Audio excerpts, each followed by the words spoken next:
Maniwala ka lang na posible ito.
Welcome to Sitio Bangungot, ang channel na maghahatid sa inyo ng mga kwentong kababalaghang mula sa mga totoong taong nagpadala ng kanya-kanyang mga tunay na karanasan. Mula sa multo, magkukulam, mga engkanto at iba pa. Siguradong titindig ang inyong mga balahibo sa aming istorya. Ngunit bago ang lahat, gusto ko sanang ipakilala muna sa inyo ang isang bago nating kasityo na siyang makakasama natin para sa mga susunod nating kwentuhan dito sa ating channel. Siya, si Sir June, ang bago nating narrator. Kaya naman huwag na tayong magpatumpik-tumpik pa mga kasityo. Halina't samahan natin siyang sundan ang kwentong hatid ng ating letter sender para sa araw na ito.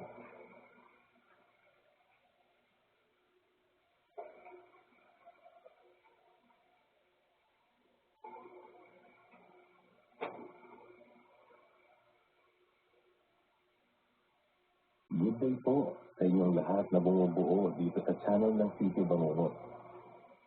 Ako nga po pala si Christine, hindi ko tunay na pangalan. 29 years old, nagtatrabaho po bilang isang cashier sa isang mall dito sa Laguna.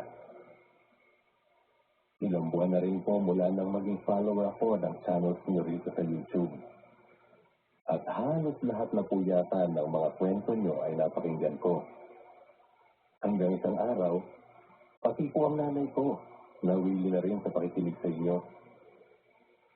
Sa katunayan, siya nga po ang nag-udyok sa akin na ipadala ko raw dito ang nakakatakot na karanasan ng lalaking tawagin na lang din po natin sa pangalang Ricky.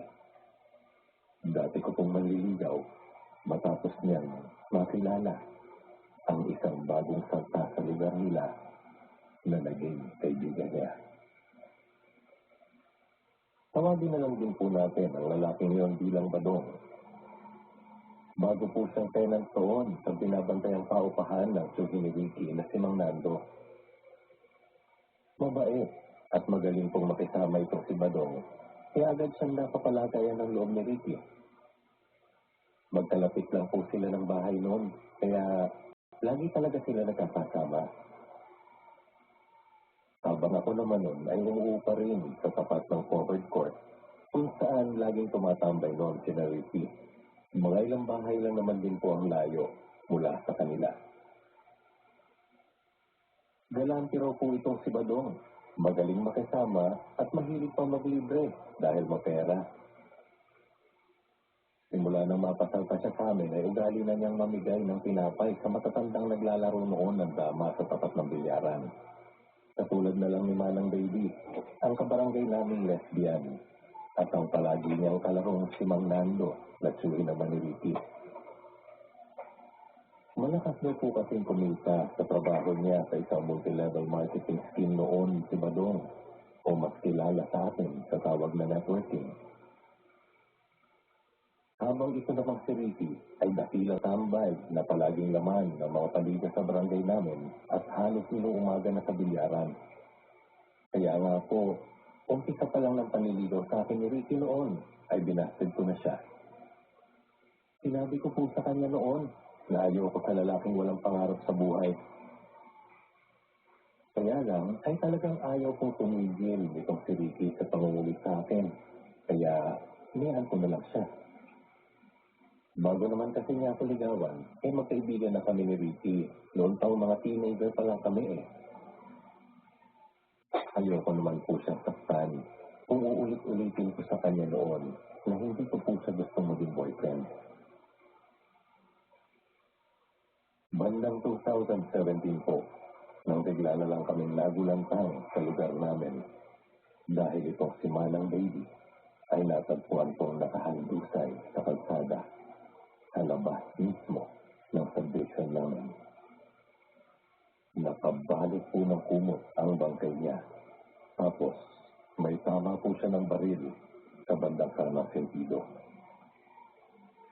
Natatandaan ko nga po na ang kwento sa akin ni Ricky, nang dumalaw daw sila ni Badong sa lamay ni Manang Baby, ay usap-usapan daw doon ang bigla at pagkamatay nito at ang hindi raw pagtahimik ng kaluluwa nitong sila naghahanap ng hospisya. Ito po kasi itong panahong sobrang ingat.